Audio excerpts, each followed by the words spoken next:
Luke Hargett, head baseball coach at Nettleton High School, and this is my first year here. Yeah, in my house growing up, it's sports 24/7. It's on TV, it's what we talk about, it's what we play all the time. And so that's just something we love doing, played every sport in season, gravitated towards baseball. That was the better sport, so we played in high school, played 4 years in college, graduated, knew I was going to be going into coaching. So a lot of doors are open when you have your master's. So I went to grad school at Ole Miss and was going to take the year off and then find a job there once we graduated. And that lasted for about 2 months into grad school, and we started to get placed. And I got placed at Lafayette High School and sent a message to the coach, Patrick Roby.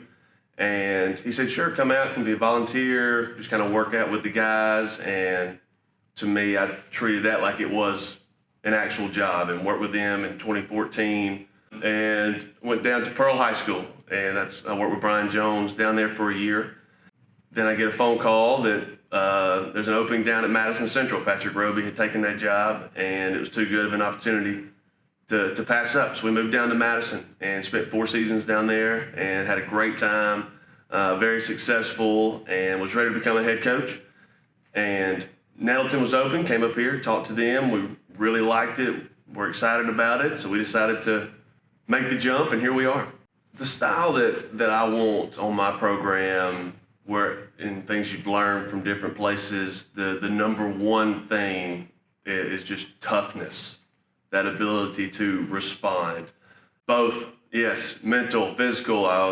Whenever we wash uniforms, I want those guys playing to be dirty, where they're going after everything. They're playing everything hard from the way they get onto the field. There is an energy that the other team cannot help but see that this team is here and this team has got a purpose. And the game of baseball is maybe the most mental game outside of golf. You spend a lot of time standing there, and it's individual, and we preach dominating your mind and your thoughts there. So physical toughness, from getting hit by a ball to diving to doing all of that, to the mental toughness of, I've been 0 for 3 with 3 bad strikeouts with runners in score position, and I can be in the moment for my 4th AB. That, to me, you give me a team, you give me guys that can do that right there, and that's a successful group, or has the best chance to be. So my first goal when I got here was I got to have a relationship with these guys off the field, because they're not just going to listen to the new guy who comes in telling them to do this, no matter where you come from or how successful you were at previous stops. And once we can build that relationship, once we have done that, now you can kind of get deeper. When you get onto the kid, they understand where you're coming from. You know what makes them go. You know which buttons to press. Some guys you got to get onto, some guys you kind of got to back off a little bit. When you know and get a feel for those guys, that's when you can really get some depth into knowing, hey, I can really, really push on this guy. I can, lay off of this guy sometimes. And once you get there, that to me opens up everything, and you can really start to implement, hey, this is the style we want to play with. This is the style we want to hit, all of your baseball philosophies. And that was the first goal here, was to get on board, get a relationship with all 31 guys. And that to me is a launching pad for anything you want to do baseball related after that.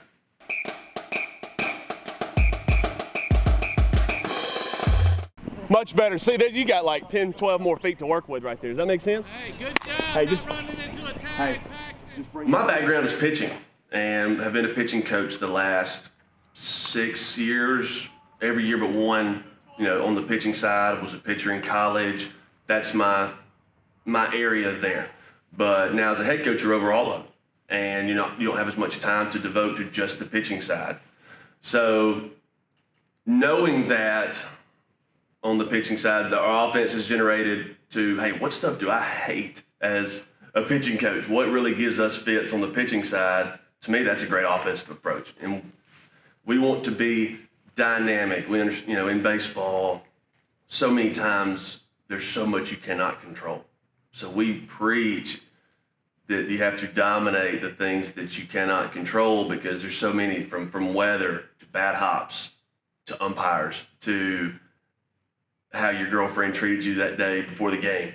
So our approach, we want to be very dynamic to where we can there's a lot of different ways that we can beat you. That way, if something's not working today, that's fine. That's not an excuse for us to just throw in the towel. Hey, we'll attack you this way. And we want to be able to, and that goes back to toughness, to be able to adapt any night, because the game, there's so much, so many different ways and a lot of variance in how you are that night as a team. Where are you starting off? Right here? Okay. If it takes you anywhere there, that's a decent way to go, right? Same way here versus boom, I'm already in line. We'll just whip it right around the horn. Does that make sense? Now, if it takes us to the bag, then we can step and go across. On that one, I think we can 5-4-3. Good.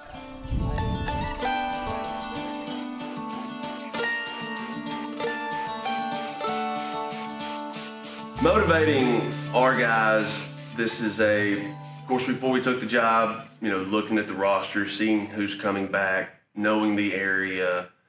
We have a lot of guys, a very senior heavy team, and guys who have played since they were freshmen. So there's a lot of innings and a lot of games for these guys, and they've been pretty good. We're very good last year, and the year did not end the way that they wanted to. And when you get put out by your rival in the playoffs and the majority of that team comes back, it's not very hard to motivate them when you only have to mention, what our goal is and how last year ended. Then they're a very, very hungry group there. So motivation is not, we don't deal too much with that being an issue outside of just everyday grind, but because they understand and they're here for one reason, and anytime that they're lagging a little bit, we can just remind them of that. Perfect. You already got one. You're great.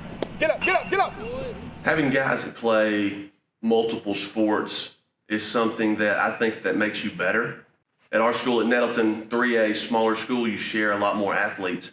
And I think the more that you can play, if you want to play football, basketball, soccer, we have guys that play a lot, and I'm all for it, because in high school you should play everything that you want to. Plus, it makes you a better athlete overall, because different sports require different, skills. And I think that just helps build the overall athlete. And it just adds a dynamic to, I had 9 baseball-only guys in the fall. And then once football season is over, you get 10 more.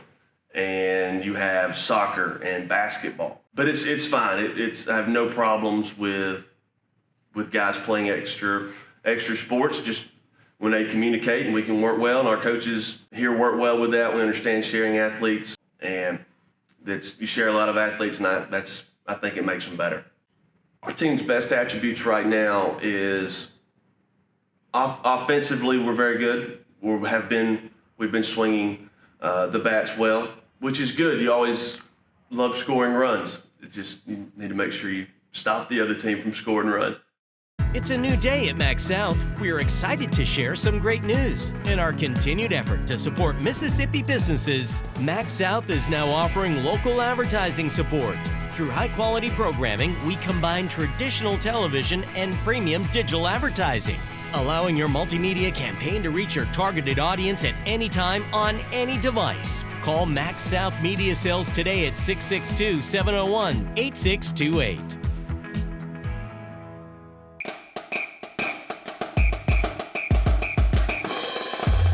I think some challenges that you face, year one as head coach, is a lot of things that you have ideas of. There's some things that you don't know, and you don't know what you don't know. But that's been fine, taking that in stride. I've got people I can lean on, questions. I feel like I'm prepared coming in, and it's not really a problem as much as it is just figuring out what you can delegate, what you can take control of, managing your time.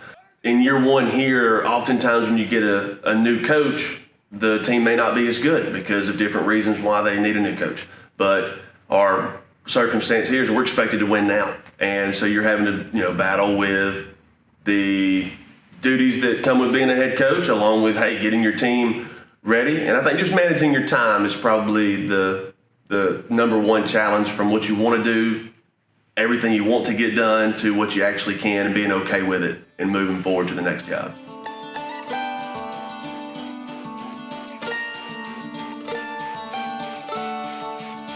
Our overall outlook for the year is to play 5 weekends in May. And it's something that a lot of times, a lot of programs don't like to talk about that. We're not here to have a good regular season, not here to do anything outside of going back to Pearl. Last season at Madison Central that was our goal. We go down there and win the whole thing. And once you're the last team standing, that's an addiction that's pretty heavy. And that's the same goals here with our group.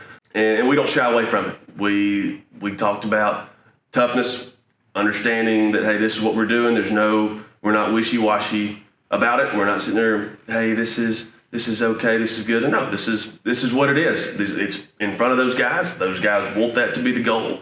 And it's something that every day we're trying to fight to get towards that. Hey, and if you're running, who was running right there? Good, just make sure same thing applies first and second. Make sure you're not right there in line before you wear one. This school, in terms of what they're known for, is small town, blue collar, that type of attitude, successful baseball program. There's 2 state titles in the program's history, division titles recently, playoff runs. So known as a program and a style that's going to be there and have tough kids. And that was a big draw to accepting the job. And not only wanting to continue that reputation and that style, but to elevate it. And that plays into the role of the things these kids like to do, the way the town is, the way that just that bring your lunch pail and go to work. And a lot of times that's, coach talk, but here it makes a lot of sense because you got, just some tough country boys that want to throw down and go at it. And that's a style that I think translates well as to what we want to accomplish. Our rival is Amory, about 10 miles down the road. And that's a big rivalry, as far as throughout the school, one that I've learned a lot more of the past 7 months. And they're a very good baseball program. I think they're ranked the top team in 3A in the state. And so not only are they a great team in the state, they're, in our division. So that's what makes it fun, is you have 2 schools that don't like each other and 2 schools that are pretty good teams. And I think that'll be a fun matchup once we face off with them in the next couple of weeks. And going back to kind of motivating and getting this team ready, that's the team that put you out in the playoffs last year. So your arch rivals, the ones that end the injury season on your home field. So that's what makes it fun whenever you need to remind them of things to get that going. But they're a very good club, and I think that'll be a lot of fun once we link up with them in a couple weeks.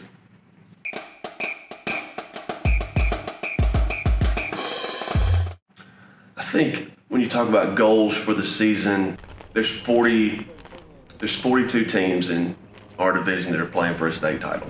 And before the season starts, all 42 say we're going to win state. Now, do all of them truly believe that? No. The goal I want for our team and any team, our program, is our true potential as to what we could be. If we reach that, that's a success.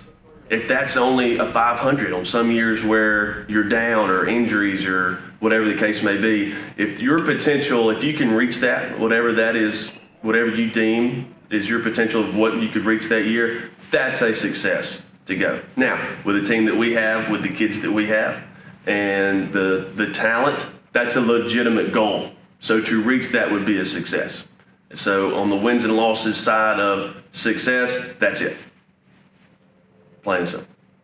My favorite sports movie is Miracle, about the 1980 U.S. men's hockey team. Coach Brooks is a great person to research. I've enjoyed, his coaching style, learning more about them, obviously getting that group motivated, the different things that he would do for that. I find there to be a lot of, things I can take away from that. And Kurt Russell does a great job in that movie, and it's just one that anytime that it's on, the channel's not getting changed. College, big Ole Miss fan. All, football, basketball, baseball, and other family sports. Go to man, we've gone to a bunch of games, and we go to them all the time. And big Atlanta Braves fan. So last season was a good year in the Hargett house for those two teams there. Hester hit twice. Game day that's the best day of the week. So when you have multiple games in a week, you get 3 best days of the week. That's what you play for. It's what you work for. That's why you spend all those hours. I can't stand it whenever you get so nervous and you get so stressed out to where winning is just relief and losing is just devastation. It's like, enjoy that. There's been it's fun. I mean, that's why you sit there and work, and you get the other team to roll up. If it's at your place, our support is fantastic. Our community is here. They built the deck out there in right field. The smoke's coming out of the grill. You got the stands that are packed. Just the smell, everything about it is just, it's intoxicating, and it's the best time. If you show up tomorrow, all it takes is you not showing up, them having the game of their life, playing well. Our line drives are hit to them and their bloops are somewhere else. Next thing you know, it's 4-4 in the 5th, and we're in a dogfight and can't flip it on. Are we clear on that? Yes, sir. Right? If you want to move even forward for the aspirations of winning the division, right? And you talk about the teams that we got to win to do that, okay? Tiebreaker implications, tomorrow counts. All right? I think what makes you a good coach is, first thing, consistent. Be consistent from the guy they get on Mondays, the guy they get on Tuesday, the guy they get the first weeks, the guy they get the fourth week, so they know what to expect. With the game of baseball, you can't really be too rah-rah the whole time. You'll burn yourself out. I want those. I think if your coach is consistent, that's a great quality to have. And the next one's to be transparent, honest, whether that be playing time, whether that be where that player stands, to what time practice is going to be over. I think if you're honest with your group and you're consistent with your group, they know what to expect. Now, whether they like it or not, that's on them, but they know what to expect. And if you can showcase both of those qualities there, I definitely think your players respond to that. 1, 2. Earn it on me, earn it on 3. 1, 2, 3. Earn it! The takeaway I want from our guys, and we had this conversation last Friday, is that you have no regrets when it's over. Because the pain of regret never goes away. Because true regret, you don't get a chance to make up for it. We got 7 seniors, and when it's over, it's over. You don't get a do-over. And to live with that, you take that to the grave. And I want them understanding we're going to pour everything into it. And I want them, whether we win the last game, don't win the last game, they can honestly look at themselves when it's just them in the mirror. I left everything out there. I don't have any regrets. I gave everything that I had, and I'm not going to sit there in the future and wish I would have done something more.